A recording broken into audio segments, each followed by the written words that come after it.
Hello mga kamama, good morning. Another day, another life. Thank you Lord. Mamahaw di ay tanin yung mga kamama no. Office day today si kamama. Akong schedule mga kamama is 6 to. So akong plan for today mga kamama is moadto ko og cooperative kay na ako'y asikasuhon didto kay General Assembly na mo gahapon, and then na ako'y i-file didto.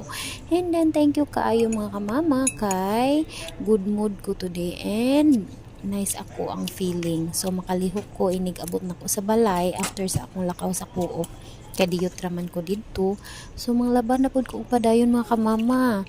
Thank you Lord, wala ko laundry this week kay nagugi ang kamama kay 6 to man, wala ko'y overtime kay feeling nako mas gusto nako ma-accomplish ako mga bulingon, mahinay-hinayan ako og human.